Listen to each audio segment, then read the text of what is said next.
invite you all to stand for the Pledge of Allegiance. I pledge allegiance to the flag of the United States of America and to the republic for which it stands, one nation, under God, indivisible, with liberty and justice for all.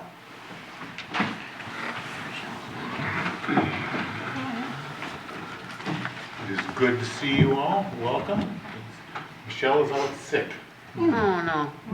She has been toughing it out all week, and she walked up today and she was like, I can't do it. I go, we have a quorum, please stay home. There's a lot of people like that right now.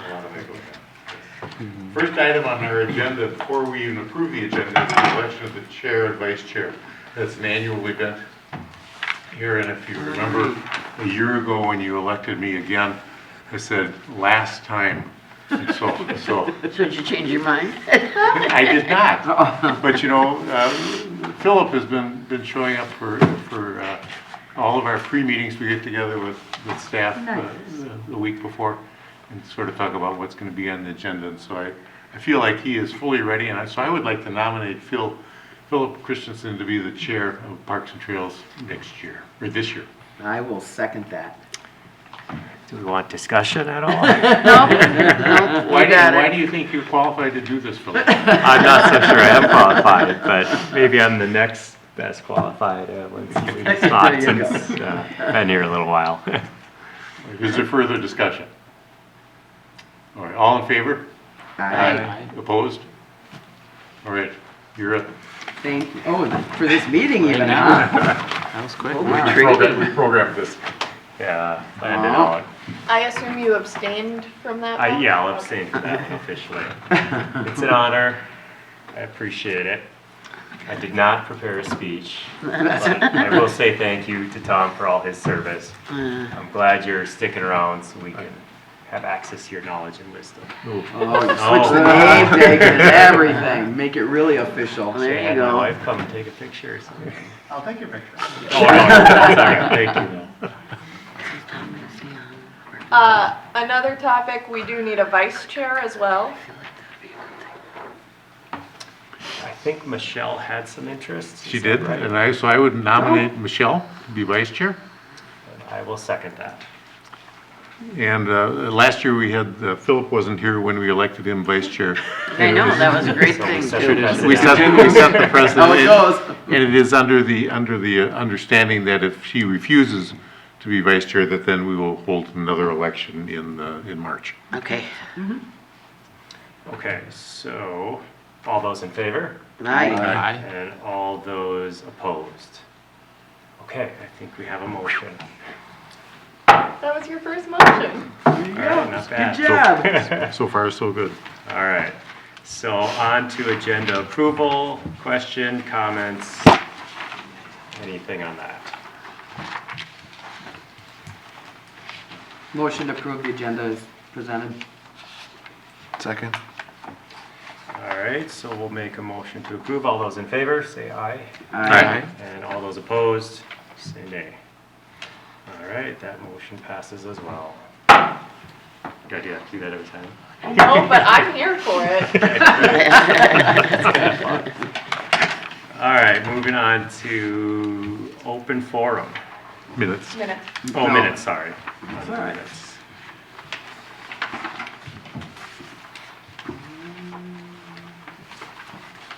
I kept it to 3 pages, right on the nose.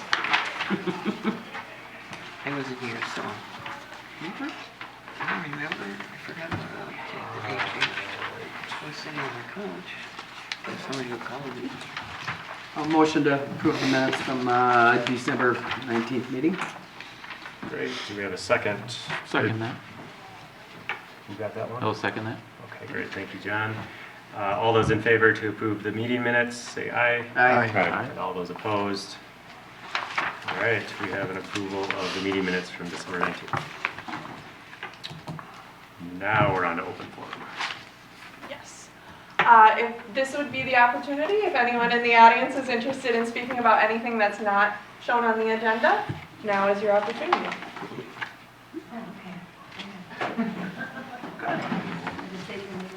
Yep, name and address, and then just Make sure you speak loud. I'm Craig Matson, 10174 Ironwood Court in Bellwether.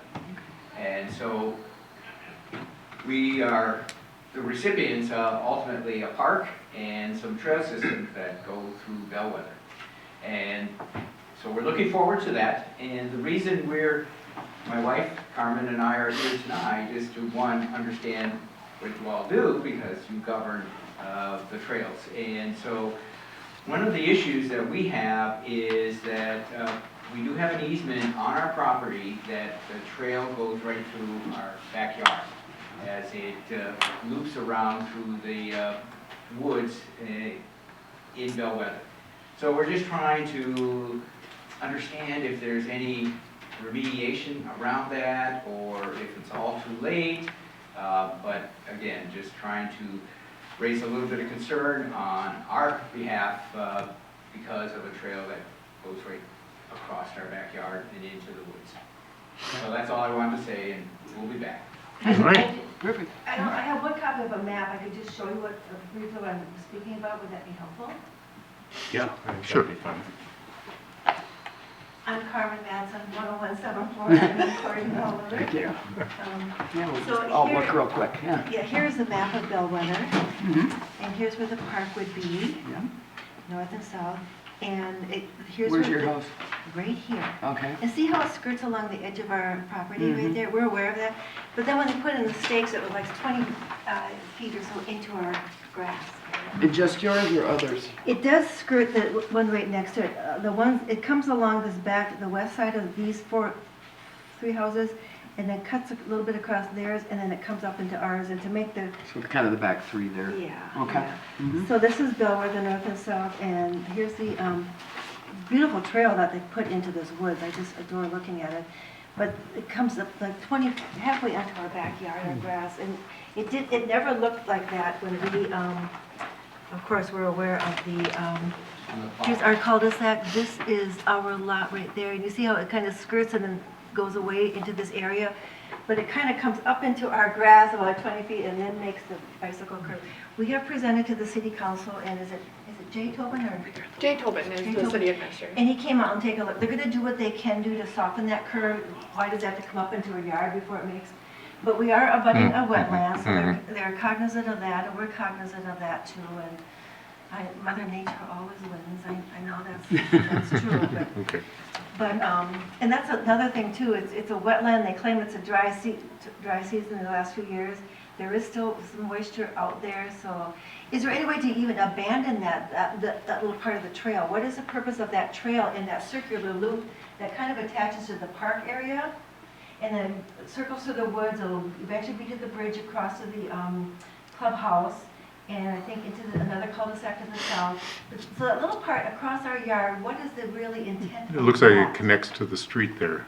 Well, it does come out, which that, and that's another thing too, the Jack Pine Trail that does end at the park. What is that street gonna ever do? Because it appears that at the park on the more western edge, there is more of a curbing area for an in and out into a parking lot area. So what's gonna happen at the Jack Pine Lane that comes just from the north to the north side of the park, where the major, North and west. Which one's? Jack Pine Lane, it stops Yeah, right it's right there. there. Okay. So as you come around from 102nd, right, or somewhere, I guess it's more, there is more of an, that doesn't look quite right, more of a wider parking curb area, like they look like they have two-way traffic Like a into a driveway parking area. Yeah. So I'm kind of curious, what is gonna happen right there? And why there is paved sidewalk here, so it is part of a trail, and they have, so what is the purpose of this little connection? And where does anybody want to go to get into Bellwether, to go to the over 55 clubhouse? I don't know. Because the trail going out of Bellwether to 101, then where are they gonna go on a bike path? You know, it's kind of, even a Yeah. bike club has trouble egressing our neighborhood to get onto a bike trail. I know my bike are Well, thank you very much. Yeah. I'm not sure where that Do you road want is. to, do you want to keep that? I can give it to you in a little bit too, yeah. I can pick up another one, the sales office. Oh, perfect. So is that from the HOA or Bellwether as a whole? That's not a city document? No, it's not. That's Okay. the, that's the sales document for, So it just kind of shows where the trail goes. That's what, we knew it was at the edge of our property and where our sod was and the sprinklers are and everything. And now it's like, oh, we're gonna come onto, halfway onto your, I anticipated coming that close to our house. Does, And all of is a it sudden- get a lot closer than what's depicted on the Oh, map gosh, there? yes. It Oh, comes okay. halfway into that green grassy area. It no longer, We'll come back next month, we'll bring pictures. it no longer skirts our yard. It comes up in halfway, well, Oh, okay.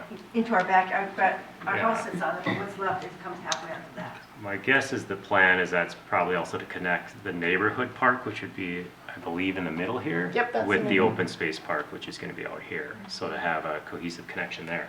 So what's the difference between the neighborhood park and the city park? I thought they were The both- open space. They're both city parks, so there's two proposed in Bellwether. There's a neighborhood park, and then there's also an open space park. The open space park is very much surrounded by trees and everything, and then it has a trail loop that goes through the middle of it, or it will, and that connects to the clubhouse through a belt, through the boardwalk. And then the open space park connects northwesterly to that city park.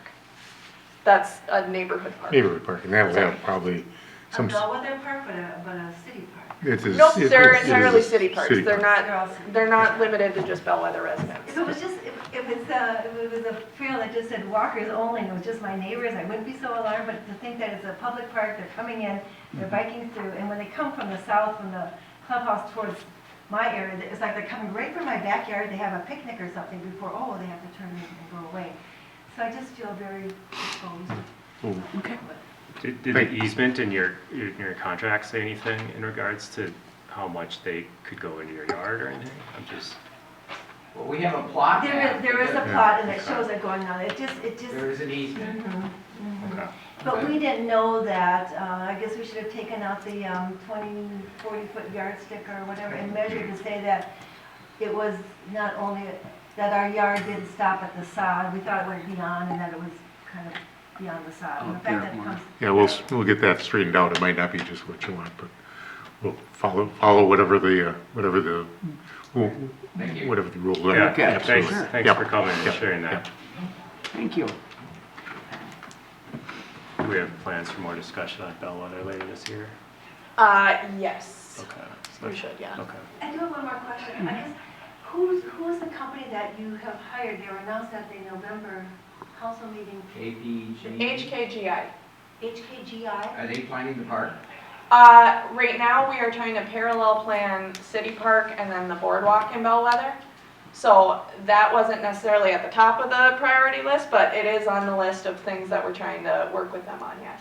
Do they ever attend this meeting or only when they have something to propose to you or something? or- Correct. So the contract, I mean, hiring outside can get expensive, so we try and keep the costs as financially responsible as we can. But we are hoping that they can make it to March. They have it blocked off on their schedule, so they should be here. So they I would, guess we'll plan to be here too then. sounds good. And they might not have a lot of answers for you right on the spot, but I can definitely add it to the list of things to let Gabby know. Okay, great. Thank you so much. Okay. Thank you very We much. cannot take Online electronic anymore. comment, but no one's raised their hand anyways. Okay. If anyone else in the audience would like to speak. All right, so I think we'll move on to presentations and commissioner training. Yes, welcome back to Commissioner Training Round 2. For some of you, this is Round 1. Welcome. We've got some new faces on the commission. Some new things have been added to this training since the last time. So for those of you that have already experienced it, you're going to have some new slides too, so pay attention. There is no quiz at the end, but please make sure you do ask any questions as they come up. Worst case scenario, I end up telling you that I need to look into something or follow up with someone else, and then I will get back to you. So, starting us off, here's kind of an overview. We're going to go through the commission overview as a whole, some regular meeting items that you'll see on your agendas each month, expectations both from a staff perspective and from a commission perspective, the 2040 comp plan, collaboration with external agencies, park dedication, park classifications, current parks, 2024 priorities, and then map training. I didn't actually include it on there because then it gets a little overwhelming. So, commission overview. You guys are a recommending body to the city council. who meets on the third Thursday of each month at 7 p.m. here at City Hall. Obviously, you got that down. Work sessions, we occasionally have those to study issues, gather or analyze information, and clarify any problems. You'll make motions throughout the meeting. This may introduce ordinances, resolutions, amend them, take any other action. You're motioning to make a recommendation to council. Again, that recommending body. There is an open meeting law, and that is something I want people to be very aware of. Meetings of public bodies must generally be open to the public. No gatherings of a quorum of council or commissions can occur without notice. So prior to the start of the year, we do a blanket notice statement for all of the meetings throughout the year, commission, council, etc.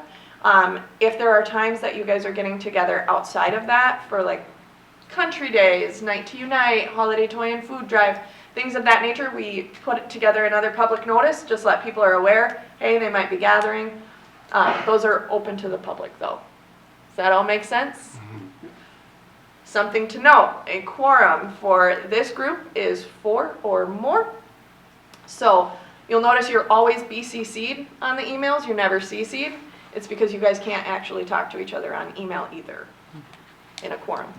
So, does that all make sense? Checks out? Good to know. Yeah. Perfect. Sorry, Gary, I don't mean to keep staring at Right specifically in the you. You're just making eye contact. It's a lot. I'm not attacking you because you're new. Making sure I hear this specific. Yes, that's enough. Regular meeting items, so minutes you'll see each time. It's a summary of the previous meeting. A motion is required for this one. Active planning applications, which is generally provided by our planning technician, which provides a summary of active planning projects.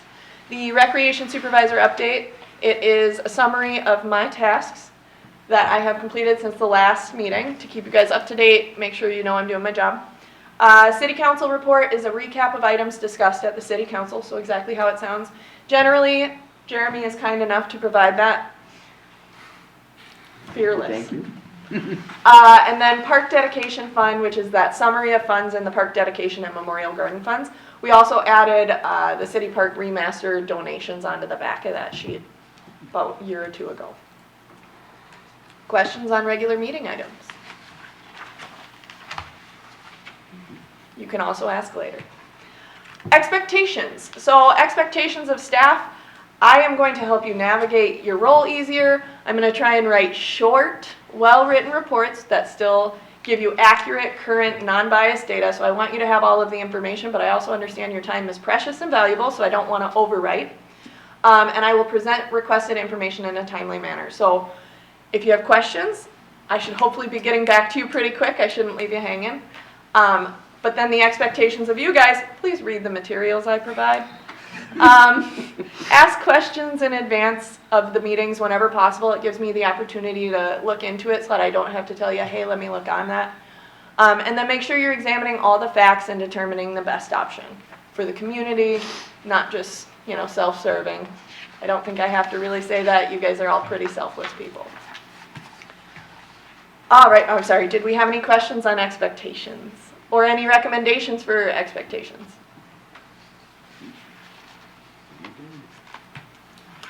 '40 comp plan. So it was adopted by the City Council on November 5th, 2019.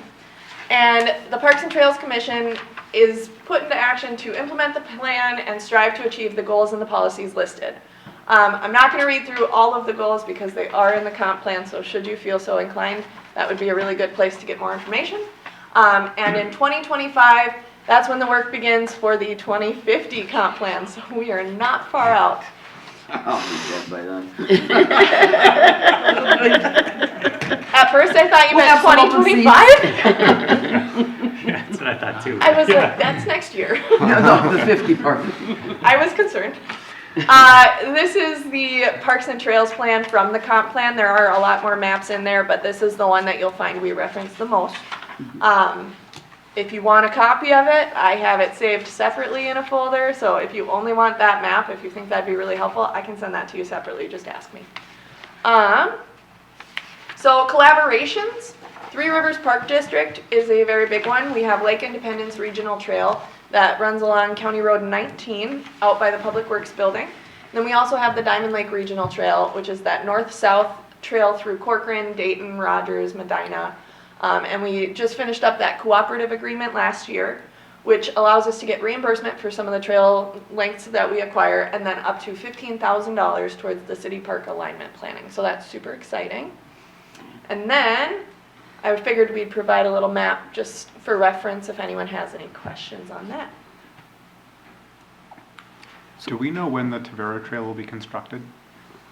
I can look into that. Okay. That's more of an engineering. I know. But I can definitely poke around and get some information. Thank you. Does everyone want to be included on that? Cool. And Do that that. Lake Independence Regional Trail is the dotted line on, or is, The black. It's the solid gray. that it's the runs solid, most of It's the this trail. okay. Okay, thanks. Sorry, my mouse still is not. Oh, the 1900.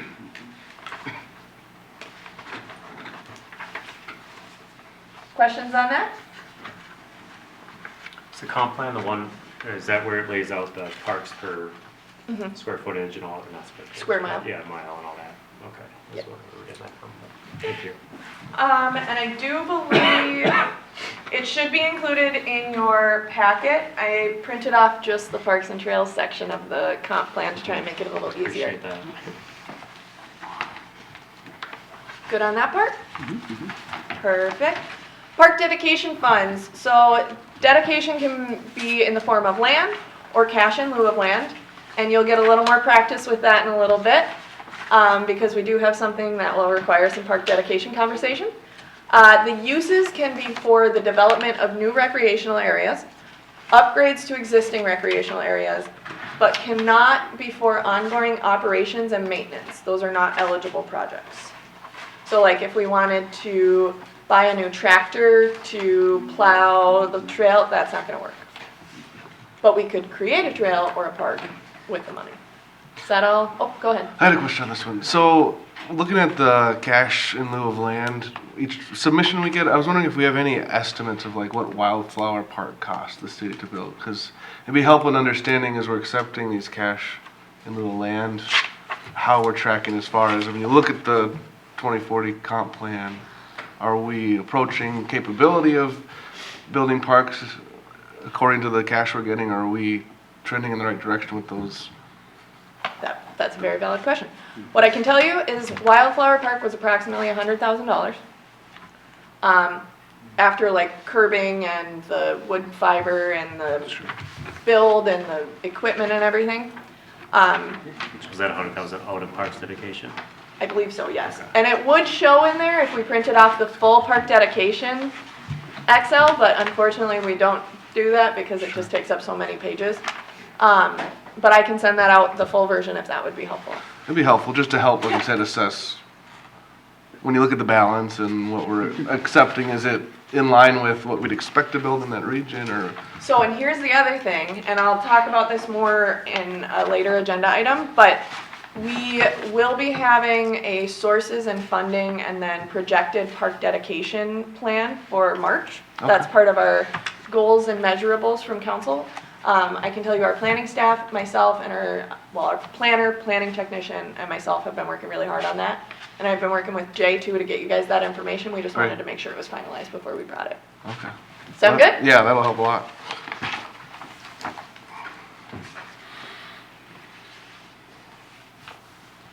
All right. Any other questions on park dedication? I will take silence as a no. Park classification, so this is kind of what you were talking about, Phil, I think.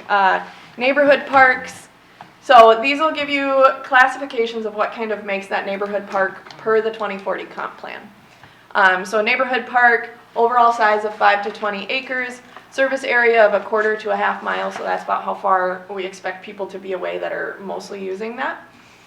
Physical geography suited for intense development, and a frequency of 1 neighborhood park per 5,000 residents. Now, we are currently at, I think, 8,500 residents, so that would say 2 parks. Obviously, we are doing more than that, and that's partially because of that service area too. It's being mindful so that they are accessible for people in different developments, different areas of the city, etc. An example of this one though is Wildflower Park. So, community parks, an example being City Park. This can be either community play fields, open space, or natural parks with a service area of up to 2 miles. There's a frequency of 1 community park per 15,000 residents, and it can be used for passive and active programmed recreation in the same park without conflict. So you could bird watch and you could play a soccer game all in the same park, and it won't necessarily conflict because it's big enough, right? It's larger in overall size, 20 to 100 acres, and it really preserves those unique landscapes and natural areas. Questions on that one? Or the neighborhood park, because I didn't ask. Sorry. Awesome. Finally, local linear parks, trails, corridors, and parkways. So, oh, I hit the wrong button. Excuse me, so sorry. Oh. We don't need closed caption for me. So 1 or more varying modes of recreational travel, so hiking, biking, cross-country skiing, you name it.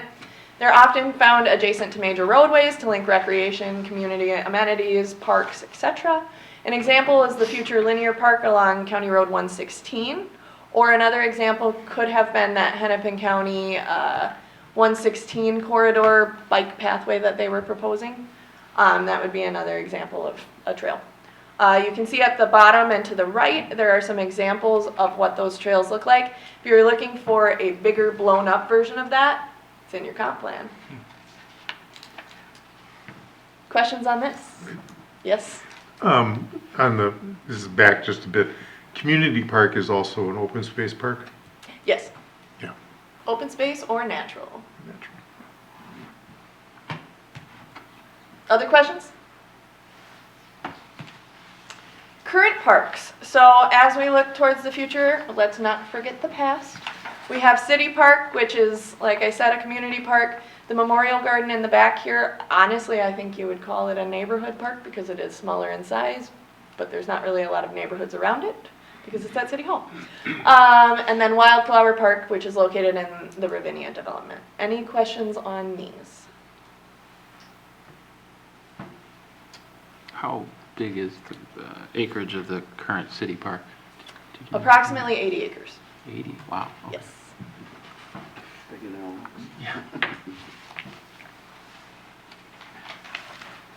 Awesome. So 2024 priorities, we discussed this briefly in December of 2023.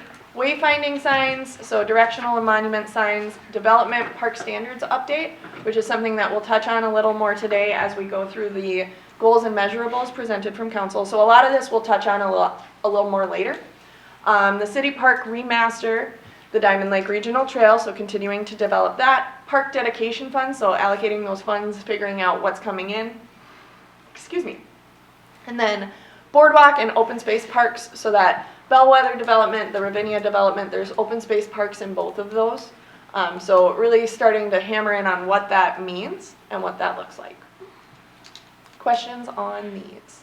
Like I said, we'll touch a little more on it during the goals and measurables as well. Wow. Well, we're already on to map training. It wasn't as bad as you thought it would be. This one, we've got sections, we've got miscellaneous map training, contours, and trees. Starting with sections. Section is 1 square mile. It's this darker blue box outside of the 16 quarters. A quarter is this light blue tealish color. Cyan, I think, is the technical term. This is a quarter. It's an area of a section. You can see how they number it. I'm not going to get into all those details because it's not super prevalent for here, but it's fun information that I thought was interesting. And then you have just a quarter section, which is this green box. So quarter section, quarter section. Does that make sense? Mm-hmm. Not super prevalent, but I thought it was helpful and interesting. All right, for the rest of this, I am going to pull up the bigger maps because as much as I would love to try and let you guys struggle through this, it's gonna be way too hard.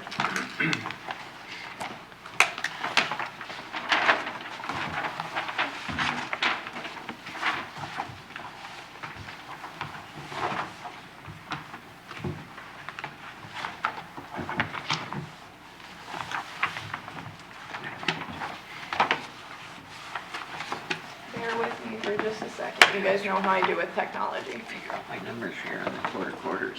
It's kind of like farming. Yeah, it is. I was starting.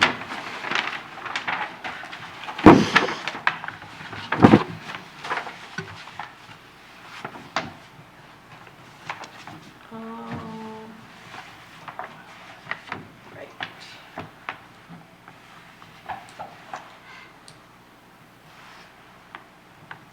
Okay, so some of this might not be super relevant, but I wanted to include it just so that you're aware of what it kind of looks like.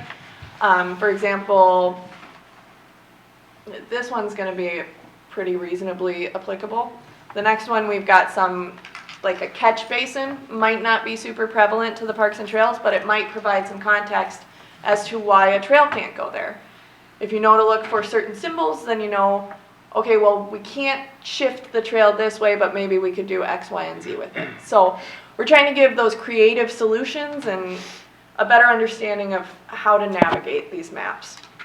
And I don't know if that's helpful to you, but I know I didn't fully understand maps, so I thought if I don't, maybe it'll be helpful to others.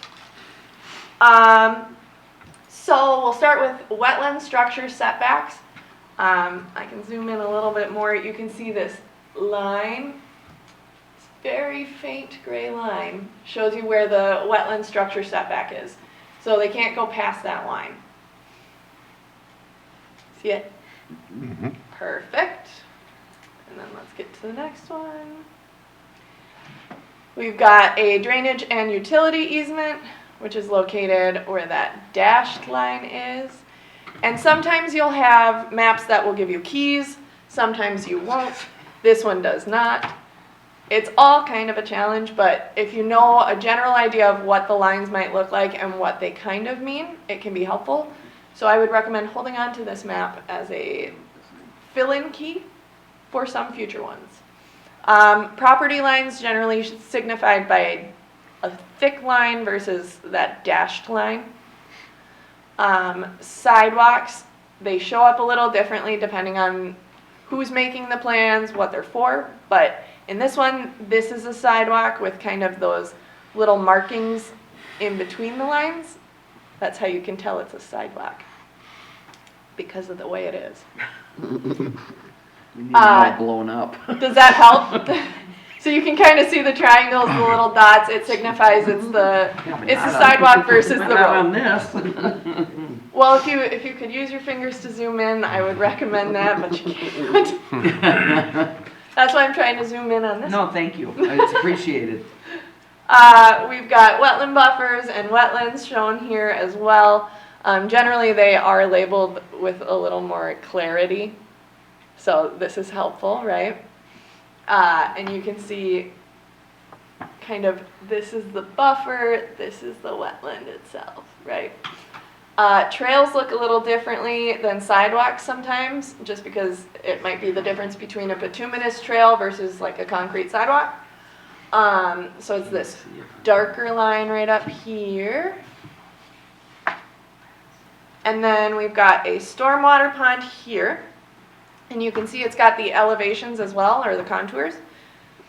So it slowly goes out. A filtration basin, which we didn't point out, but in case you were curious. Is that everything on this one? Oh, and then underground storm sewer. So this is one of those ones that might not be super applicable, and sometimes there are pipes that run underneath the trails. That's not uncommon, but I was talking to one of our construction services people, and he was telling me a good point. If you don't see a catch basin, then maybe the pipe can go underneath there, but as soon as you see that catch basin, that eliminates that option, right? So it's being mindful of all of those different symbols and what they mean, how they impact what you guys are trying to help plan, and just being sure you know how to find them. Is this helpful so far? We have another one that's kind of similar that'll maybe give a little more context. It also has some color, which I think makes the maps a lot easier. Yeah, this is really helpful. Question though, quick. Yeah. What factors determine the width of a buffer? You know, is it the angle or how much water is typically in there? Or is there For something? wetlands or? Yeah, for like a wetland, but the buffer itself, you know, how do they determine how wide that has to be? It's the quality of the wetland. It is Okay. the quality of the wetland. So Okay. a high-quality wetland requires a larger average buffer than a lower-quality wetland for greater protection. But it can be an averaged value, so they can come closer in some places if they are farther away in others, in order to achieve that overall average target. Okay. And by quality of the wetland, you mean like how much It's rated water on is the there? natural resources map in the comp Okay. plan. And I'm not sure exactly how that's determined. I think it has to do with the quality of the flora and fauna in that area. Oh, thanks. Not that you can say one plant is better than another, but technically we do. Good. Thanks. And then I'm assuming the wetlands, we have no control over that, but we do control this setback on those wetlands? I don't know Like that our- we necessarily control the setback. The city? That I would have to check Okay. with. That's more of an Those are engineering and a involved. planning Oh, okay. question. I can definitely look into it though. Okay. And then The the, building setbacks from wetlands are defined in code. Yeah. okay, got it. And then drainage utility, just so I understand that fully, that's just if they needed to run utility lines through someone's property, we always have access. It looks like it's Yep. around every property, It's an area that you are not encouraged to put stuff Yeah. on but they can build right up to it, looks like. and on. Okay, thank you. I would place that on mine.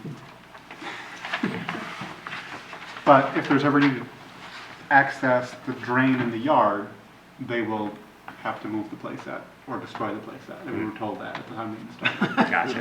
Oh, that's good to know. Taking your chances, huh? Yeah. Bit of a gamble. All right. Good on that one?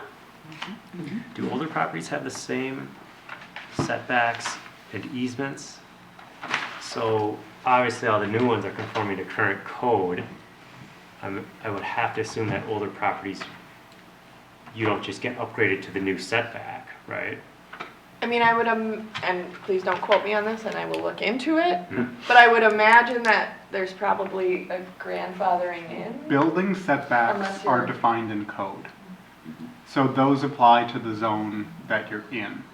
But there might not be, for example, drainage utility easements in older areas that were platted not to include sewer. So and those water. may not conform to current standards, but the wetland, regardless, it would. It should still be Okay, protected the same makes way. sense. Thank you. Mhm. Other questions that Councilmember Nichols can answer? I'm glad you're here. Should have had Natalie. No. All right, then we're gonna move on to the colorful map that I think is a little bit easier. I use that term lightly. All right. So, sewer and water services, you can see are signified by the S for sewer and the W for water. So that's how the houses are getting access to those.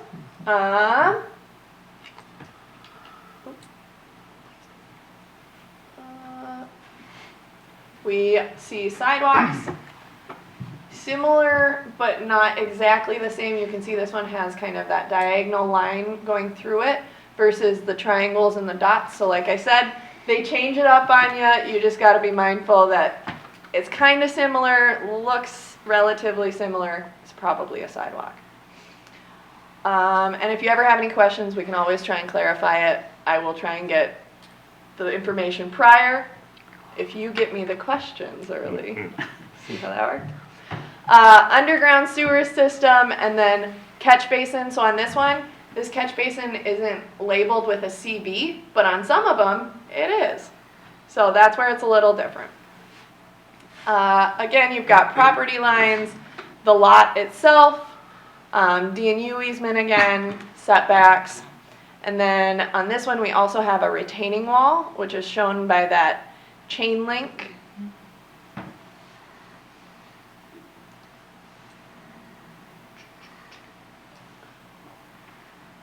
Again, more wetland structure setbacks, wetland buffer signs, so those signify that it is a wetland. And you can see where they get placed by that little tiny pentagon. So again, very hard to see unless you're really close to it or you can zoom in. Again, the wetlands, and then we also have, if you remember, there was a little tot lot that was proposed in this development. I want to say this is Walcott Glen. And it was a private park, so that's not necessarily signified, but it does show you the walkway up and then the container area for the park playground itself. And then the space of the parkland. Again, this one is easier because it is colorful. It really makes it stand out. Some of them will not be that blatantly obvious. We have another stormwater pond, a street, a trail versus a sidewalk. So you'll notice that those do look different. Oops, I went in too much. Sorry. So this is the trail. Looks different from the sidewalk. So it's just those different materials, different type of transportation mode. Street, stormwater, did I hit everything on this one that everyone wanted to see? Any questions here? This one's nice because it gives you a location map, index table of what else would have been in the packet. Questions here? And if questions come up later, or you're just too embarrassed to ask them now, you can always email me. I don't know, maybe you guys are shy. We've got contours, so just showing the difference in elevation. And also, Mike wanted me to point out the drainage swale, noting the V pattern. So the water goes into that swale. You can see the difference in elevation is a 6-foot drop from this point to this point. So there's a 6-foot difference in here. Does this one make sense?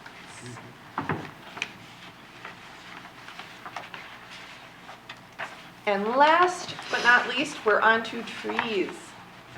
I know this is everyone's favorite. Tom, it was absolutely your So on this one, this is pretty self-explanatory. The green ones are the trees that are being kept. The red ones are the trees that were to be removed. On this one. We're on the tree page. They're stuck together, excuse me. So sorry. Found it. The developer goes through and marks every tree on this map. For GIS, I think, yeah. Does that sound right, Tom? Mm-hmm. Yep. And then, I don't know if I included this one in your packet as well. I know I didn't include it in the slideshow, but we can go through this one quickly as well. This one's nice because it does have a key as well. So it shows you not only what the saved trees look like with these more blank circles, but it also tells you what kind of trees they're looking to plant as well, which is super helpful, especially for people who know a lot about trees. You can see the different varieties. So this is one type, this is another type, but then this is down here. Oh, my mouse is moving slow. Down here is a tree that's getting saved. Do the developers usually have to guarantee the trees for a certain amount of time? And when is that, do you know, kind of? One winter. One winter. Like new trees or trees that they keep? Trees that they plant. Trees that they plant, okay. And is there a percentage of trees or anything that needs to be capped, or is it pretty much free for all if you own the land? We do not have a tree preservation ordinance. It's something that can be considered in a PUD as a benefit. So the more trees that are preserved, we can allocate essentially point value to that when we determine whether we'll accept a PUD.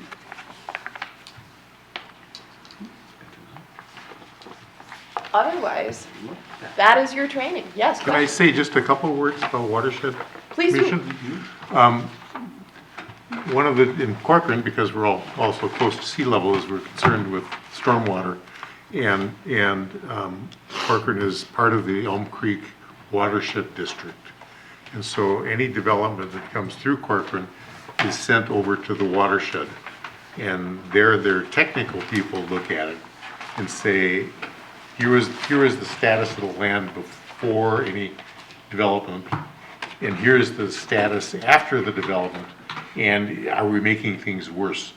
And you can't really do that.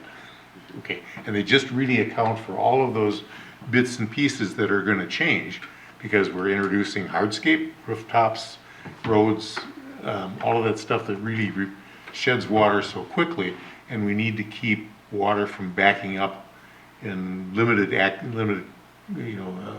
Rush Creek only holds so much water and then it backs up. And so we need to not have water back up because of some recent development. It's tricky, it's technical, and it's Rogers and Maple Grove and Dayton and Corcoran and several other cities are all together, and they meet monthly and they look at all developments come through there.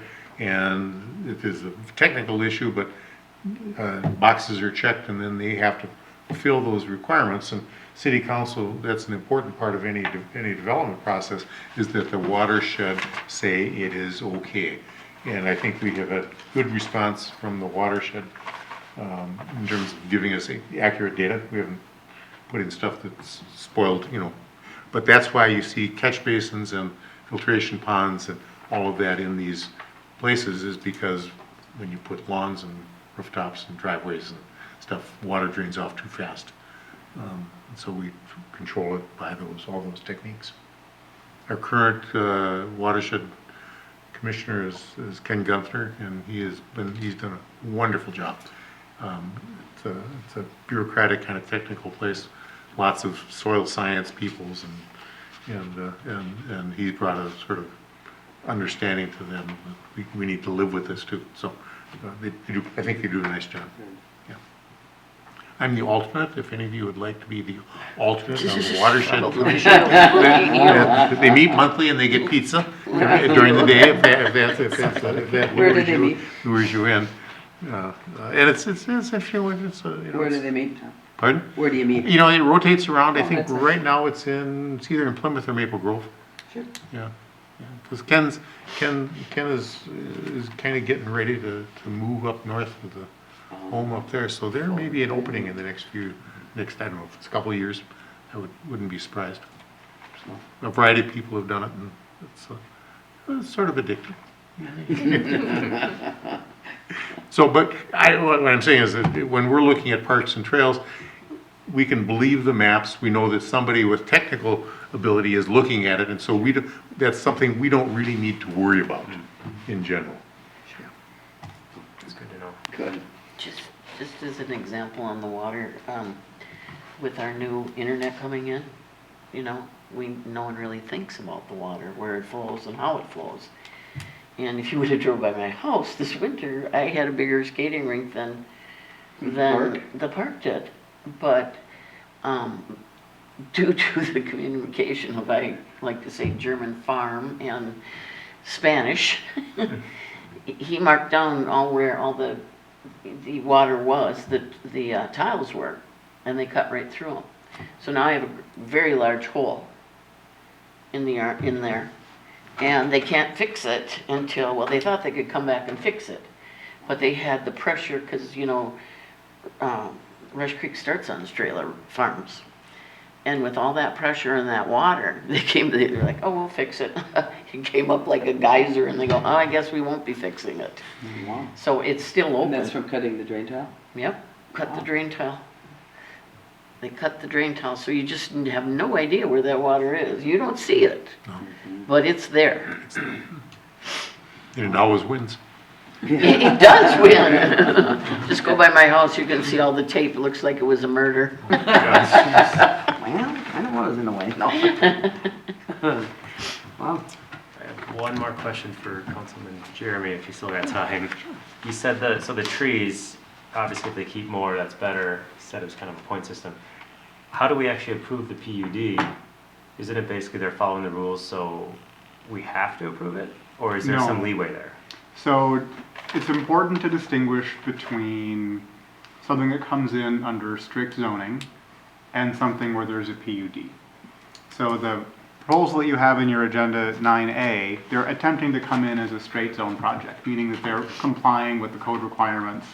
Usually the things that they're looking for flexibility in a PUD on would be lot sizes, potentially, there could be other things. Most of the time it's lot sizes. So if you want to try to get 7 units per acre, you can't have 80-foot wide lots like RSF2 calls for, or maybe not even 65-foot lots like RSF3 calls for. And so a PUD is a special zone that allows for direct negotiation between city representatives and the developer around what the parameters for that development will be. One of the other common ones is when they want to mix different uses together in the same parcel. That might not be allowed in code. And so in a PUD, the city is looking to gain some public benefit for the flexibility that is being extended to the developer. And so there's a list of things we've put together over the last couple of years that the city tells developers, okay, if you want a PUD, these are the kinds of things that we are looking for you to put in. One of those is preserving trees, among a dozen or so others. But if it's coming in straight zoning, there's no negotiation. That's a judicial decision where we compare the proposed development against code.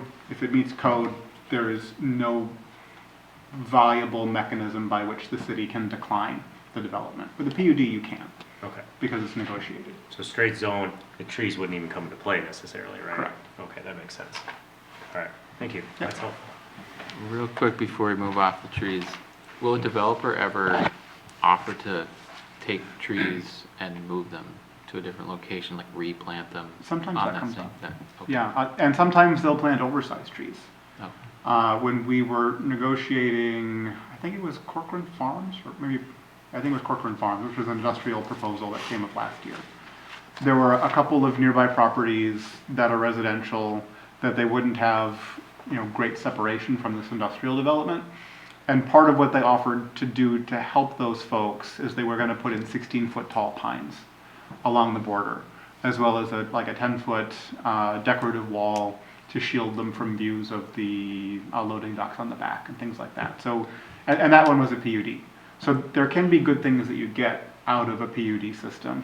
And then what the developer got is they had the chance to have, there was a gas main that ran through that property, and they couldn't build over the gas main, so they wanted flexibility on setbacks, so they could still have reasonable buildings within the areas that they could build on. So that would have been a win-win.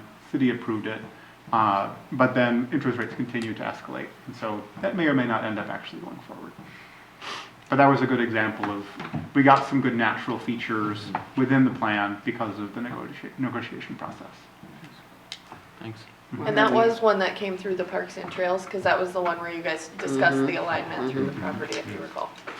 But then there was also the developer that accidentally cut down all the trees Yeah, I remember that that one. they were not supposed to. And we changed code, so Oh, that really? if that Okay. happens again, Uh-huh. so they had said they were going to preserve X number of trees, they cut them down by mistake, and it was like 480 caliper inches of tree, meaning 480 inches of trunk diameter.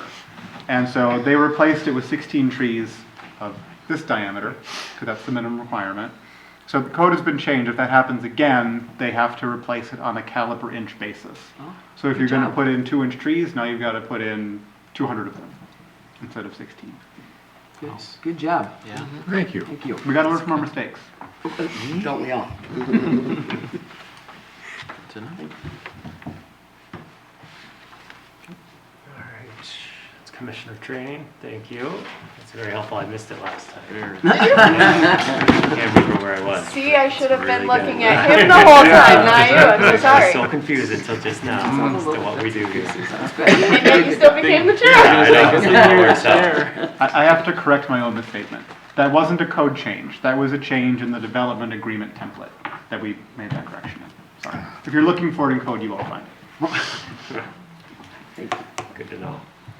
All right, unfinished business, which we have none. So we'll move on to new business. Yes. Preliminary plat for Woodland Hills. Oh, wrong one. Okay. Preliminary plat for Woodland Hills. It is located at the corner of 116 and Hackamore, so right at that south border of Corcoran, right down 116. To the left is what was included in your packet. I suppose the right is as well.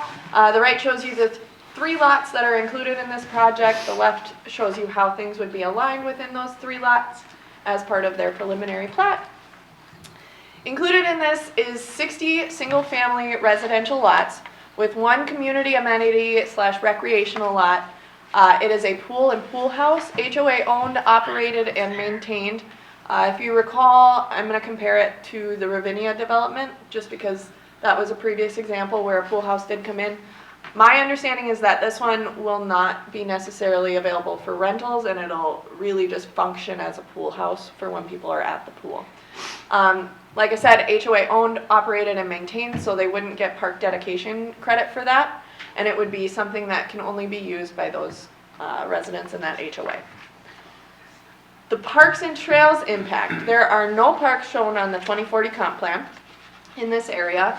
There is an existing on-road trail on County Road 116. It's that painted shoulder. There is a proposed on-road trail along Hackamore Road, which was being constructed with the Hackamore Road project. But to my understanding, there is a little bit of a buffer in between that. It's not like so in the shoulder.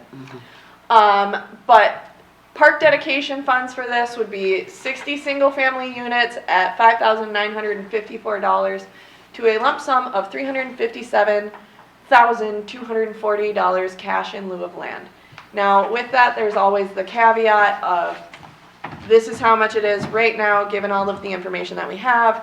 Once everything goes through, it might shift a little bit, but this is pretty close. That being said, does anyone have any questions on this? This one is one of those ones that there's no parks, the trails are kind of already there. Here's $357,000. Okay, we'll take it. One point that I would maybe bring up for planning commission, it looks like they have the pool house and the pool on the lot that's adjacent to existing residential lots. Those folks might not be such big fans of a neighborhood pool they can't use going in next door. Right here. Moving it to the center Just more. kidding, you can't see my mouse. Yeah, it might be better to put that more inside the development. Right down. Yeah. Siri has a suggestion. Sorry. So, It's also right on the main Hackamore Road, you'll see it. I'm assuming there's nothing between. Looks like there's a cul-de-sac. Yeah, Yeah. there's no. So it'd be off a little bit, but it's good. So for Jeremy, you know, I was kind of glancing through here and they were talking about the 7.5 foot setback. I mean, are they looking for narrower, smaller lots? All they're looking for here, they're meeting lot width standards for the RSF3. What they're trying to avoid is code allows for a 5-foot setback, I think it's on the garage side, and a 10-foot setback on the living side. And they want to, instead of having, if you do it that way, all the houses have to be the same orientation. You know, garage, home, garage, home, garage, home. If you can do 7.5 feet from both sides, you get the same home separation, but they can have the orientations flip on certain lots. So they're just trying to create greater flexibility in how they lay out the homes on the So they parcel. look a little more unique and things like that then? I think that's what they're going for. I like that. Good. So I do have a couple of questions, and I was trying to look at this property and say, how will the residents there is no neighborhood park here. The nearest neighborhood park would be up at Wildflower. And so my question was, how do you get from here to Wildflower? And the sketch that you've got shows a road going north out of the middle of that development. Which, Yeah. And when I looked at the GIS, I didn't see that happening. It looked to me, and there is in the development just to the north, there is a road that ends in a cul-de-sac park access trail or some funny little name there. And I don't think it works as they've got it sketched in there. And it should. We would really like these folks to be in a half a mile. As it is, it's a little more than 3/4 of a mile. I think the closest is probably going to be the Tavera Park when that gets Yeah, and closer. and then, of course, that's on the other side of 116. Yeah, but So- there will be a trail that will cross 116 with a light there.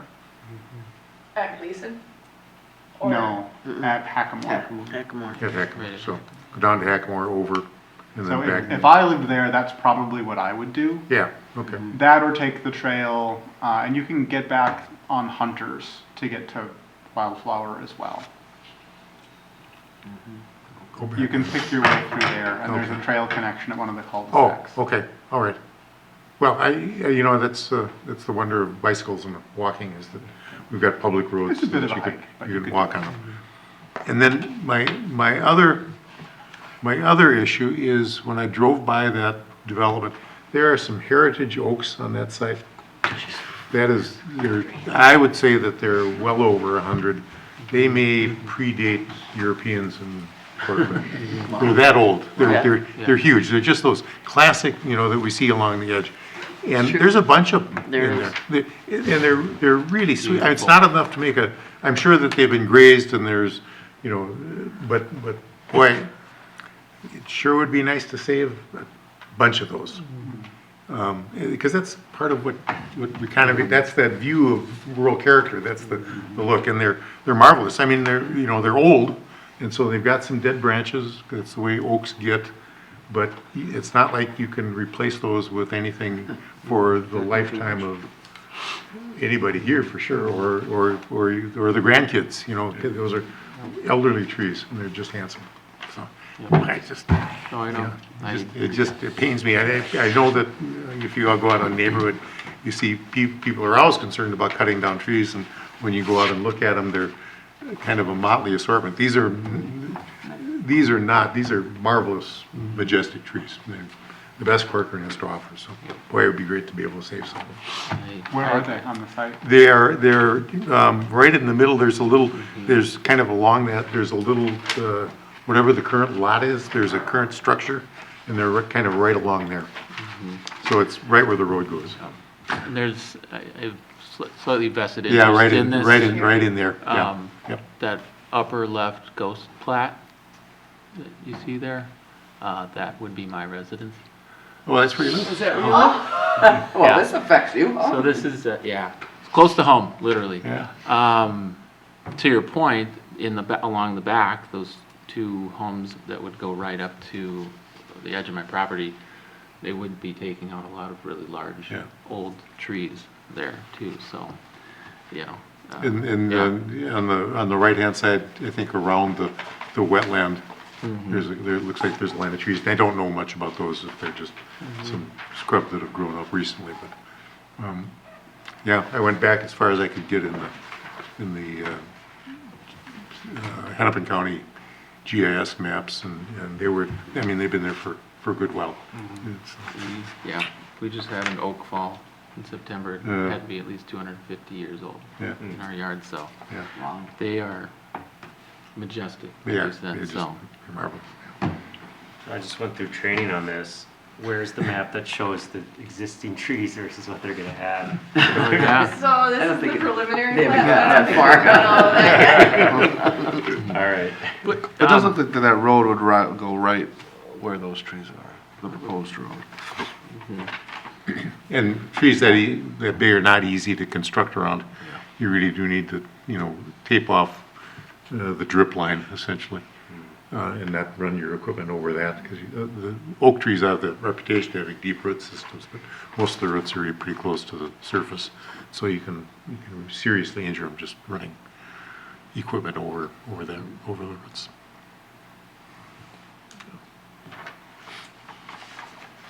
Other questions, comments? I've got down oak savannas, correct? Save the trees, rural character, I'll pass that along. Trail park connections, so that's one of the concerns, just making sure that the trail system does align and makes it as easy as possible to connect to the Tavera and or Wildflower. Yep. I'm sorry, the park in Tavera, it's not just Tavera's park. It is a city park for all residents, I want to make that very clear. We should name it after some kind of a horse feature because of Horseshoe Trail. And make it a horse-themed park. I like it. It's your community, you tell me what you want to do. We're gonna do a dinosaur one, what the heck? Right? Yeah. Which, by the way, I have had playground companies reaching out to me with some really cool dinosaur Yes. features. So cool. They Yes. are just as excited as we are. Totally unrelated to this, but Cool. That's nice. That's good. We like Be fun to seeing see that some. stuff. I can share them. They're really cool. That would be great to see. I can also share a tractor one that I saw.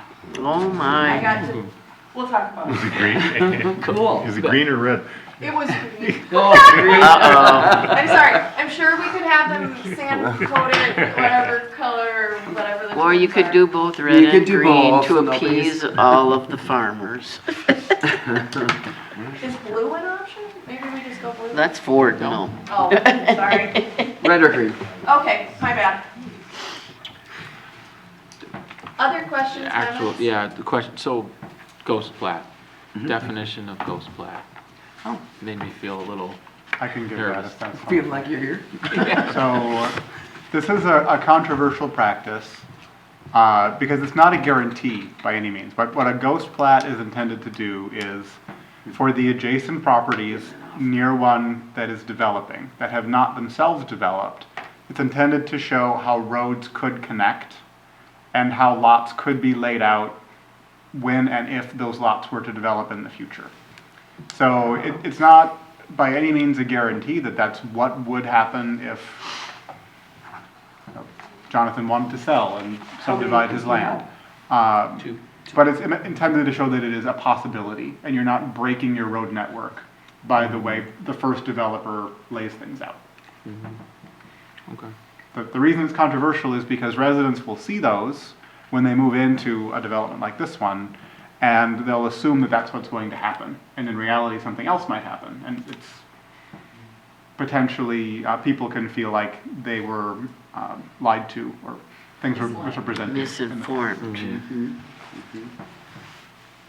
Yeah, I know even my neighbor there, you see the future access road going literally The right north side? up to his house. He probably wouldn't like that. So he was, So he might be upset by this he ghost was a little plat. concerned, yeah. People had similar concerns when Three Rivers was coming through with the Diamond Lake Regional Trail because they assumed that just because it went through the property on the master plan, the draft master plan, that it's gonna go there. Not necessarily, it's just, They still own the we're planning for property, the so- future, you're still living there, Yeah. no one's kicking you out, don't worry. It's a wide, fuzzy line. Gotcha. Okay.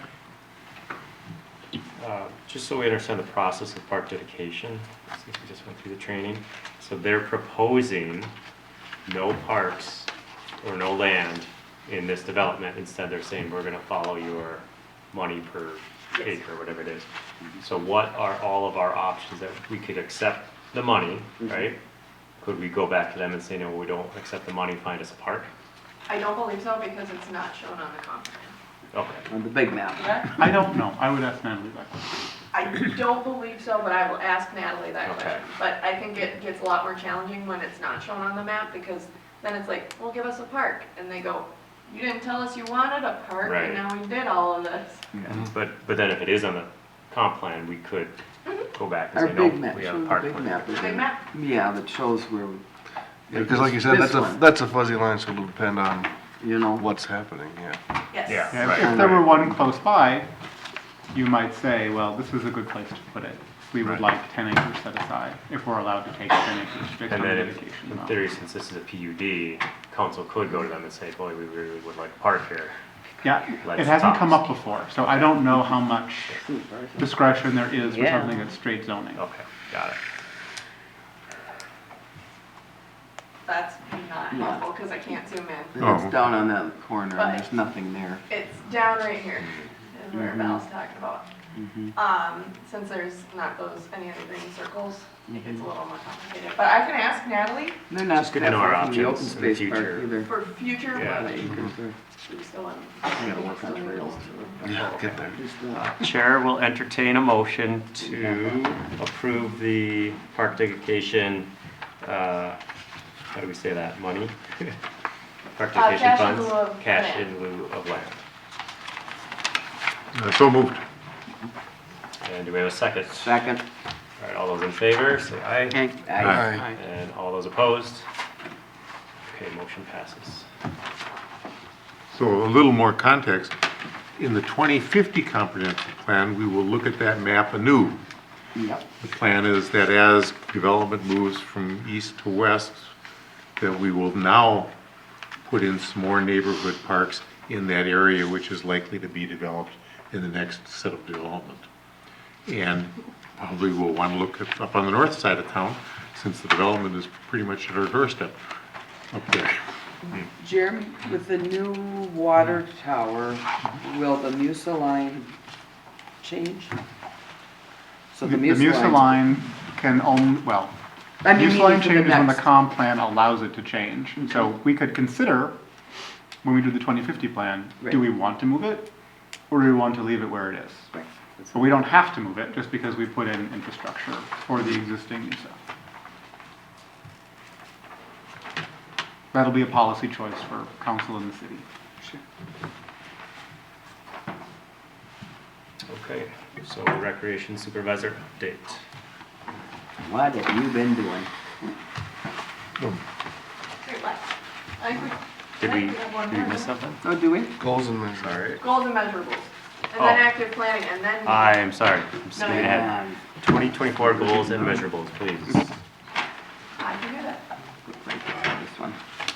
Alrighty, so in December of 2023, you guys helped define what your priorities are for 2024.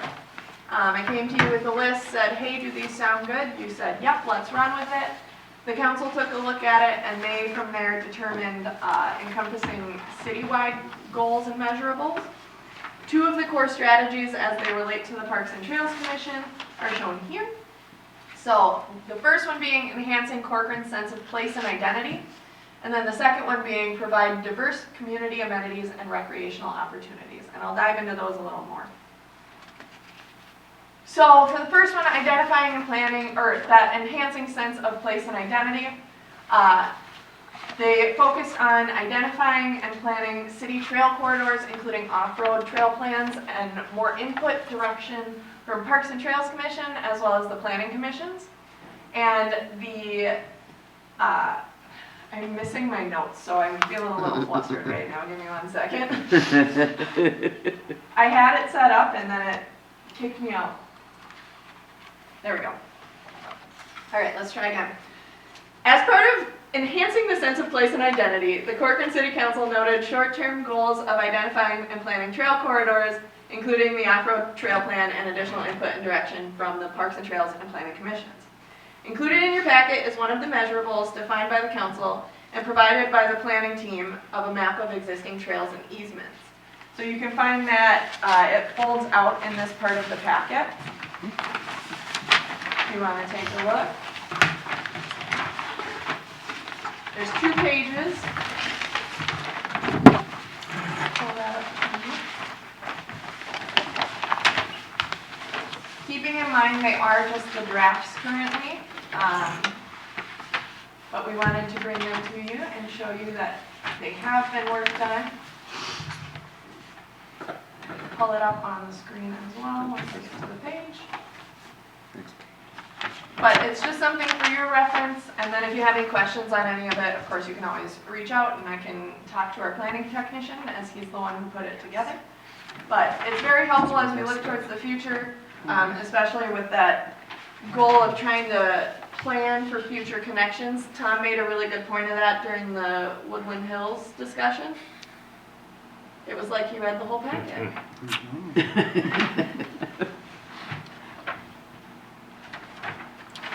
Since this is still a draft, can we change the color of regional and recorded trail easements?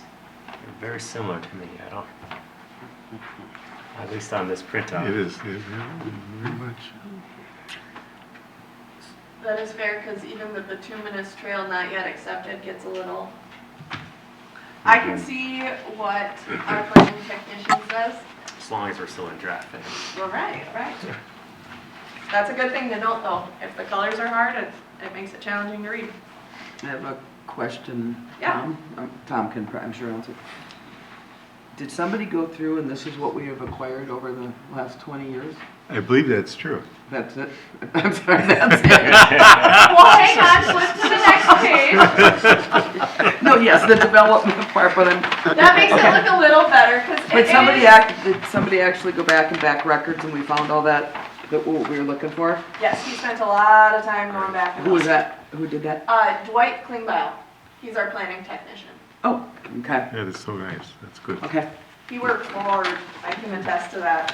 Well, yeah, it was all, Pretty scattered. yes, good, yeah, okay, well.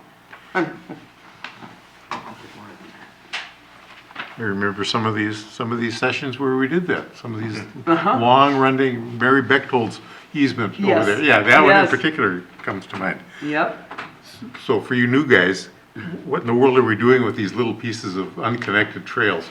And it was just as property develops, that's the time when you get the easement to build the trail. And so in each case where there's a trail, it's because there's been some development and we're getting ready so that when we got we enough go back to to this connect, map, Back- and going, oh, wait, we had a trail there, and then we pick up these little. pick up those little pieces. I thought we picked up way more than that.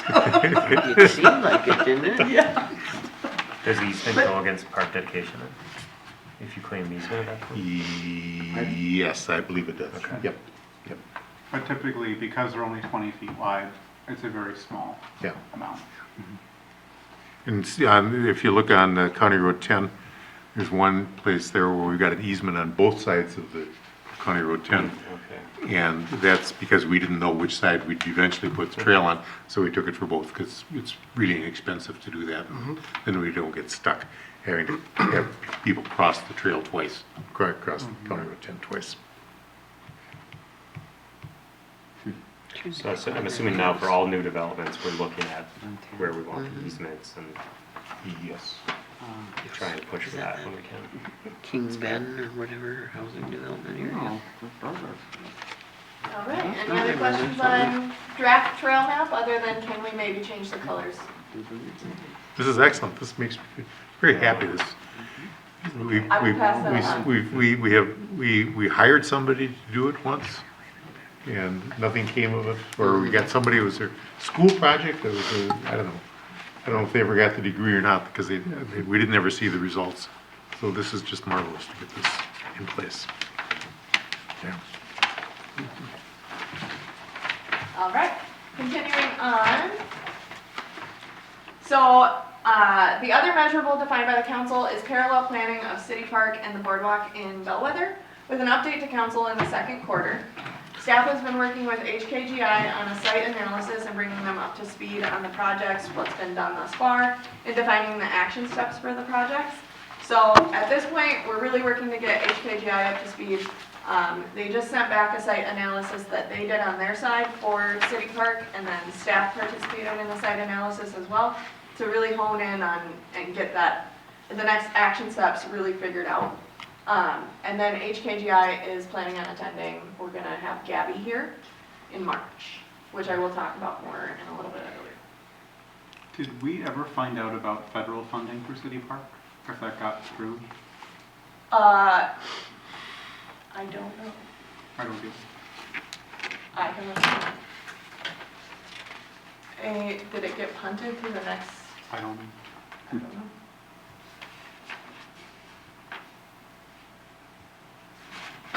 I know we have $300,000 from Hennepin County that we can be reimbursed for.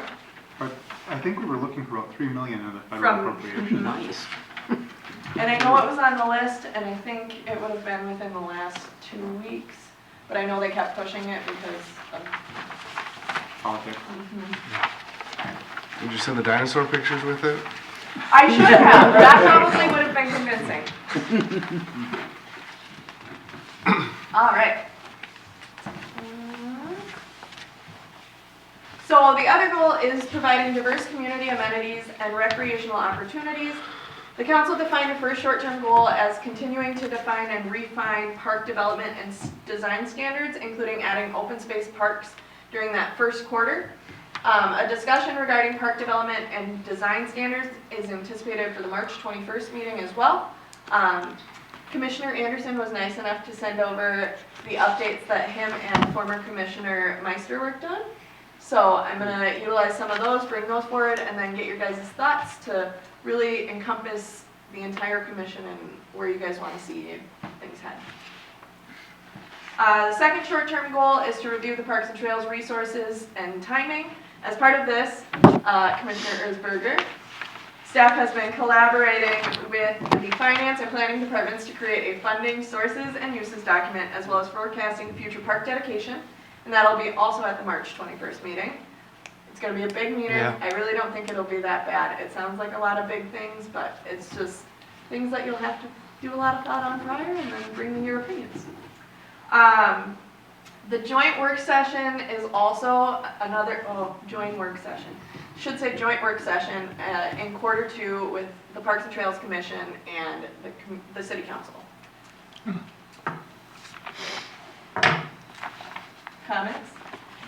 Council members? I'd love to start seeing some parks get built. No kidding. Me too. Time to get into action mode. Yes, I'm ready. All right, so to really hone in on that March meeting, you'll get an HKGI introduction. So Gabrielle Grindy from HKGI is planning to come in.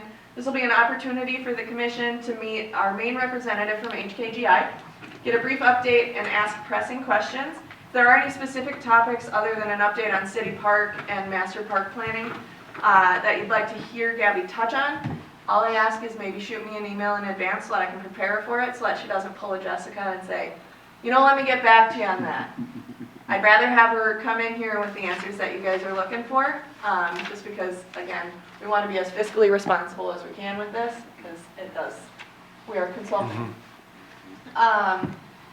We will have the sources and uses document and park dedication projecting. So staff has been preparing those documents to bring to the Parks and Trails Commission to help provide context to future funding coming in and where the funding for projects has been proposed. We'll have the park standards update discussion. So like I said, Commissioner Anderson and former Commissioner Meister provided some information. The intention is to bring that to the commission with the chance to update them, as well as add in that OSP discussion. This is going to be a good opportunity to think about things that you like in other communities, things that you don't like in other communities, and really bring back that Corcoran twist on the things that you do like. Hopefully we can go back to better spring weather so that you guys can get out and visit some of those parks. If you want to send me pictures, if you want to send me thoughts, if you want to write them down, email them to me so that you don't forget them, that works. Or if you just want to keep them for yourself and then bring them in March, also fine. However works best for you. Just make sure that you come with some ideas. And then Wildflower Park Bike Rack. If you recall, we have, as discussed in 2023, there was secured funding for a bike rack at Wildflower Park. We didn't want to install it pre-winter because why make it go through an entire season of wear and tear when it's not really getting used? Did we know that it was going to be a great winter? No. Would have been great to install it in hindsight, right? So the plan is I'm going to work with our Public Works Department, get some viable options, and then come back to you guys so that you can make a final decision out of the viable options. Sound good? And then standard agenda items. If you recall from the training, minutes, active planning applications, rec supervisor update, garden club update, etc. questions on the 2024 goals and measurables? It's a lot, it's exciting, and we're gonna build some parks.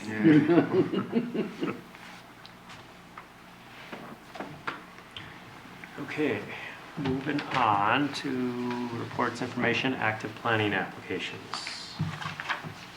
Which, by the way, the same person who did the draft map is the one who puts this together for you every single month. I like to give credit where credit is due. As you should.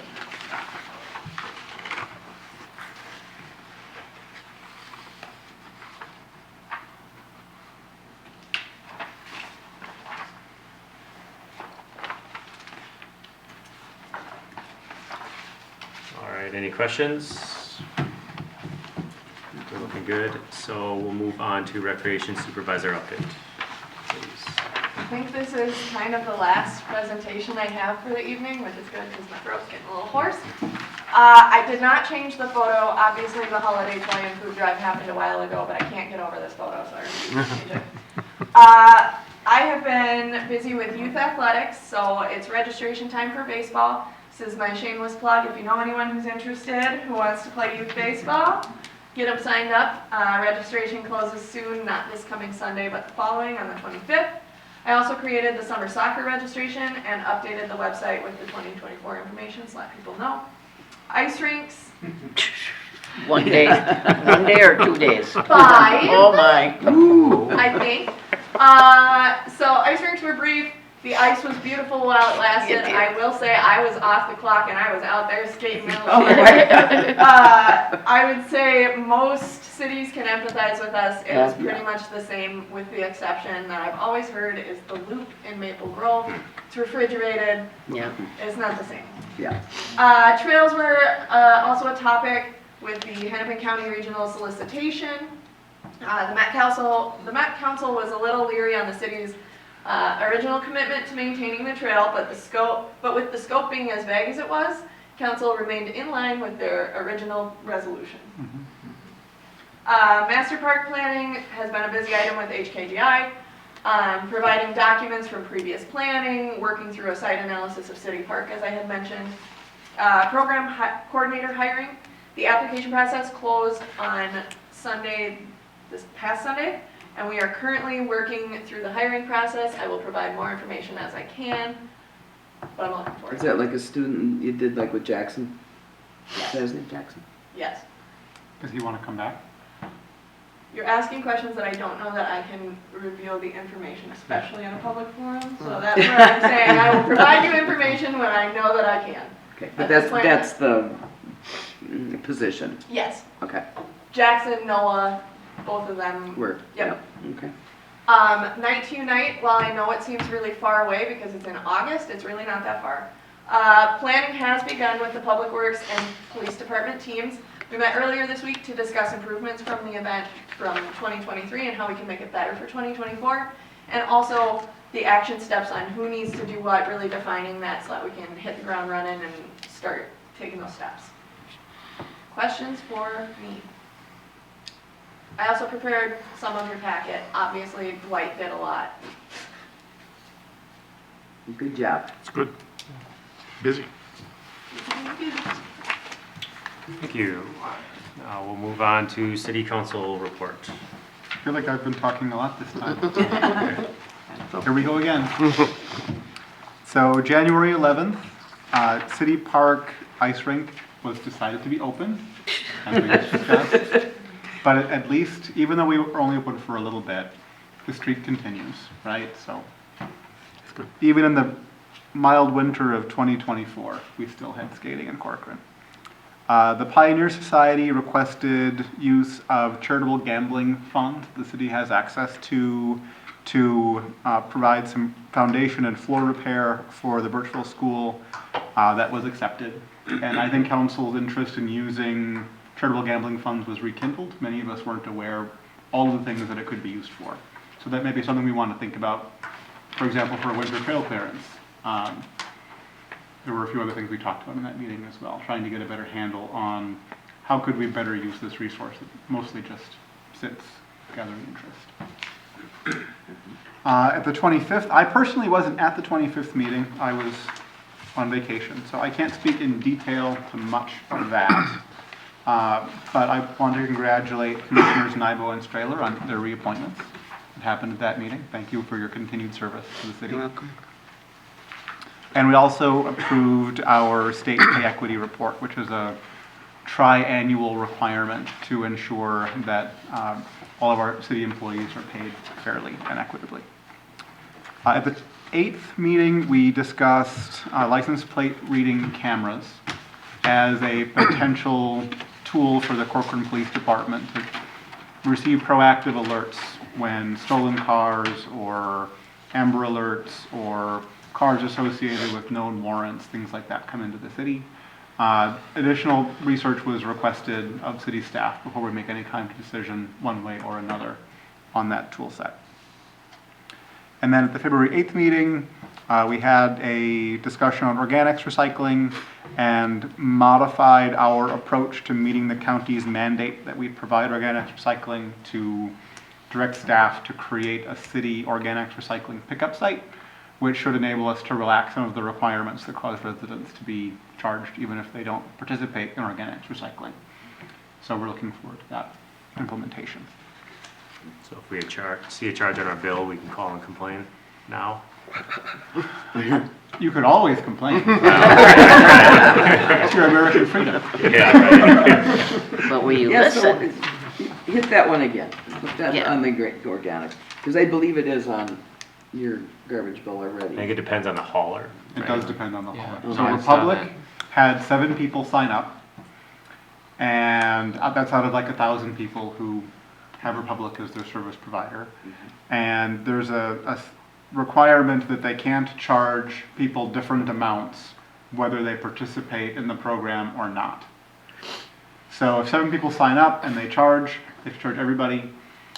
With the change that we made, there will be no longer a requirement that they provide it.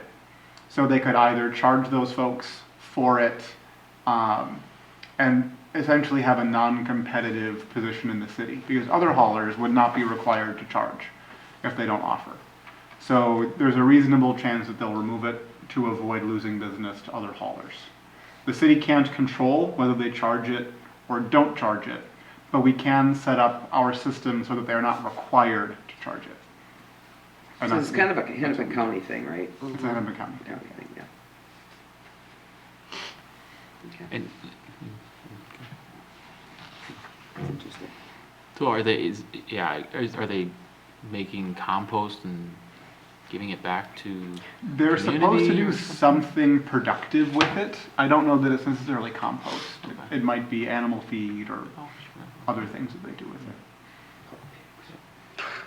It's not supposed to go into a landfill. They're supposed to do other things with it per the county's ordinance. It's a good thing, if we can get rolling with it. Mhm. Um, But we always want our good things for free.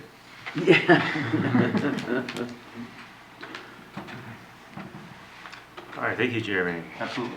I had a question just a minute, I don't remember what it is, because it's on the other page, sorry. Is anything, I'm sure not because of the date, but is anything changed with 19 and 117 where they're talking about putting the roundabout in? And the cost of it, and, because the cost was really high. And I think one of the questions was, why not a light, first of all? You don't have to change the, I'm not up to speed on where they're currently at with that. Okay. That might be a good thing to bring up with Kevin. maybe. I think they are continuing to look for funding for that project, but I don't know what their current thought process on it is. I'm sorry. Because, you know, just briefly, you know, with the circle, people are all coming down 19 and then they're continuing down. Nobody uses a blinker to get out of the circle. So you could sit there forever going, well, is this you know what I mean? I don't know. I mean, they're fine with that amount of traffic. It just, to me, a light would be more cost efficient. Yeah, it can be challenging in those high traffic areas to manage a roundabout. Not Yeah. everybody is very proficient with them. Yeah, because you're supposed to use a blinker leaving the circle. Mhm. Cause I asked a cop. I wanted to make sure. Now it's on public record right now. So. That's right. Everybody Get the knows word it out. now. So, okay, thank you. You're welcome. All right, commissioner term update. Yes. So, this is more so for, the January or February meeting when we maybe don't have people returning. But just so you all know, Commissioners Nybo and Strahler have decided to come back. They were reappointed by council. So, their term is no longer expiring now. It will expire in the future. However, the people who are going to be up next year, just let you can think about if you want to reapply. Commissioner Schmidt, Commissioner Anderson, not chair, and Vice Chair, potentially, Friedrich. So, and then the rest of you got 2 more years. So, Locked in. keeping in mind you can remove yourself at any point if you so choose. Don't remind them. I know, but I can't hold them here against their will, Nobody wants a grouchy commissioner. Exactly it. So fun listening to you. All right. Congratulations on your appointments. Yeah. Thank you. Thanks for doing it. Garden club report. That's not me. Yeah, no, you're like, did I miss one again? It's winter. No, I don't have a garden club report. All right. Is it winter? Yeah, really. Well, nothing It much was is growing. yesterday, Yeah, that was it. So at least like for the this week. ice At rink. least for this week, yeah. Oh, I will take a moment. The tree giveaway will be going live here just in the next couple days. So, Do you have funding? I believe we do. I have a request into the J.C.'s and I have spoken with the president on the viability of the request. Okay, good. Good. We should be on the February agenda though. That would be my best guess because I did just submit it earlier this week. Are you going? Yeah, Okay. Do you know the date of it? the 29th, I believe. Yeah, Because I won't be there then, okay. I'm sorry? Tree giveaway? Yeah, tell them about it. We like it when somebody's here. The J.C.'s sponsor, we buy 650 trees this year from Wright County Soil and Water Conservation District. These are little, 3-year-old trees, a variety of species, variety of shrubs, small trees, large trees, conifers, and then we give them away 5 per family to Corcoran residents. And now you can order them online, and or you will be in just the next couple of days. And then when they come in, they're bare root, and so we give them away when they come in, usually the end of April. And pardon? First come, first served. No, you have to order. You have to order them. Or it shows what online what you can choose Yeah, from. what the kinds that are available. About a dozen different species that we pick. And it's pretty fun. People in Corcoran like free stuff. And it's a festive day, It's kind of one of those early spring things that is good. The weather is always perfect. Sometimes it is and sometimes it isn't. We left 10 bare root trees at our other place that I had gotten to grow pretty well, so. Oh, yeah. Bare root is good. They're always nice plants. They're really sold as shelter belt trees, but the quality is always good, almost always good. And I've got some that are now some evergreens that are 15 feet high. So they grow. Yeah. And so there's some redbud that are just beautiful in the spring. So. Thank you for doing that again. Absolutely. All right, thank you. Park Dedication Fund. I know Jay told you guys at the last meeting that we will get it updated, and I swear we will. So keep in mind, we also have a consultant in for the finance manager right now, so we're trying to get caught up on a few other things, but I swear to you, We'll get there. I'll make a note of that. yeah. You can email me 10 times if you'd like. I will make it happen. Okay, no other business announcements. Can I so- bring up something in the Yeah.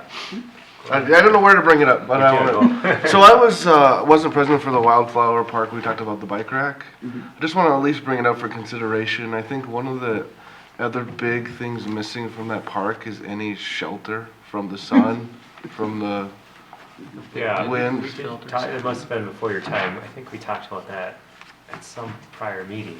I bring it up all of the time. Oh, is that what it is? Well, I would reemphasize it. Yeah. Blame him. Yeah, there's trees that are put in that park, but they're on the north side of where everyone is. And And they're there's just still an way open back. field, yeah, and they're tiny. And it's very hot, it's open to the wind, it's just, so I would just reemphasize, I would like to bring it up for consideration again, if there's any chance to talk about Yeah, development of that. would that be a park dedication? I would say yes. Okay. Just like playground equipment. You could put in a gazebo or a picnic shelter or Yeah. a play shade. Crazy thing in my yard you could use. So I would like, as we talk about 2024 goals, I know we had we're setting the standard, and it was probably something we'll talk about in there, but for the current parks, I think that's an important one for, especially that one with all the young kids around it. That, I yeah. will make a note of that because that is something, as you guys consider those park standards, that's a good point. Should we have a resolution asking staff to come back with some options for us? For shade structures, Yeah. Yes. I feel like that might require council.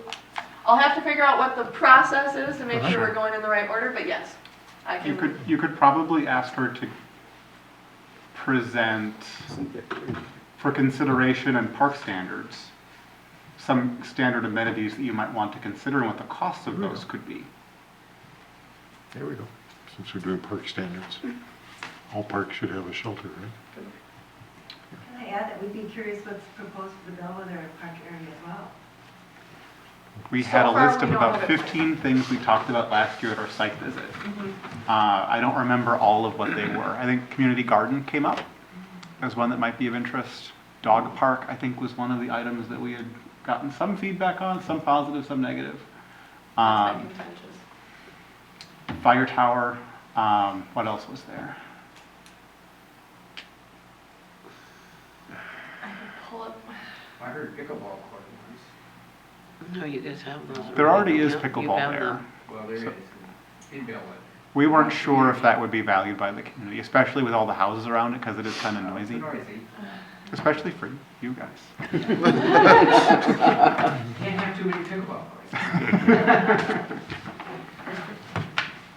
So is that, do you need an official request, or is that enough to look at? I think that is enough because it would be included in the Okay. park standards. Standard so I amenities, can- okay. I just don't see you converting. Another item for park standards consideration might be enclosures around porta potties. I like that. Yes. Make the one just over in the middle. I've heard some people say that it probably should have like a privacy fence around it, so it doesn't blow away. That is the part that I was gonna bring up, is that sometimes it does shift off the pad, Yeah. and that's what I've heard about. Or worse than that, yeah. Shifting off the pad, In some orientation. Yeah. and then after the aftermath. It's all very- Yeah. It's not the worst thing that's happened to a porta potty in the city that I know. Right. Have you been to Crooked Creek Park in, I think that's Hamel? It's a very small community park. They have a It's really not their nice, athletic one. no, it's a tiny park, but they have a really good shelter, and it's a small park, but they have a really good setup for just a nice shelter and picnic table and bench. That's, Crooked Creek. I don't know if it's even on the map. I can show you Be a where. good one to go snap a picture. Yeah. So take a picture, yeah. Well, that's what I was thinking, if you. I can get you that. Well, otherwise I can go visit it. I mean, I do love parks. I like to visit them in my free time. Yeah, it's not very far. It's just. No, it's not, so I would imagine if it's in Hamel, but I'll look into it. Okay. Anyone else got any recommendations as we begin the park development standards? Exercise equipment, like the challenge parks that you see. Big park done. Yeah, I will make a recommendation. There is a park in Delano that I think is very well done. I'll have to figure out what the name is. They did, it kind of reminded me of the Wacker-Espeseth family discussion with the Memorial Park or Memorial Playground area. They made an entire sign dedicated to someone who had a huge impact on their park system. It's right in the centralized area of this park. Surrounding it is playgrounds, and then surrounding that is exercise equipment. And then they've got trails going through it. I think they had a basketball court. I took some pictures when I was out there, but if you get a chance, that'd be a good one to look at. I will have to get the name though. That's in Delano? Delano, yeah.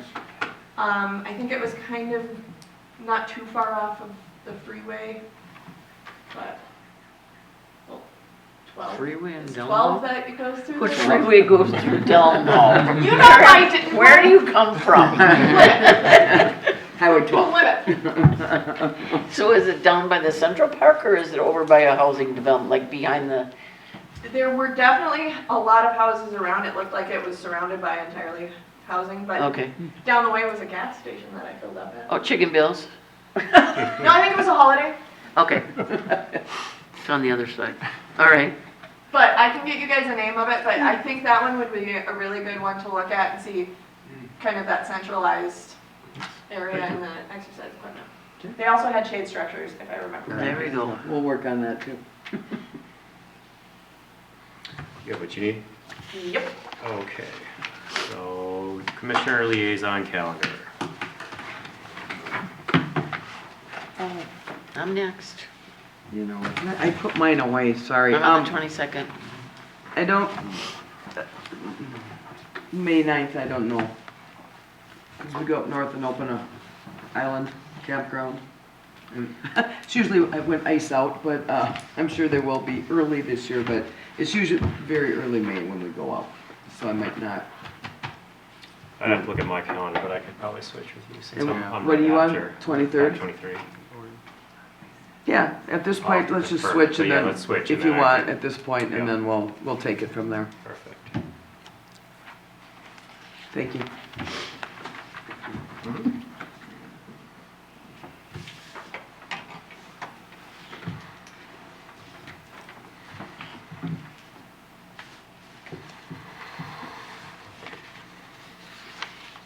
You're good? Okay. Can we make a motion to adjourn?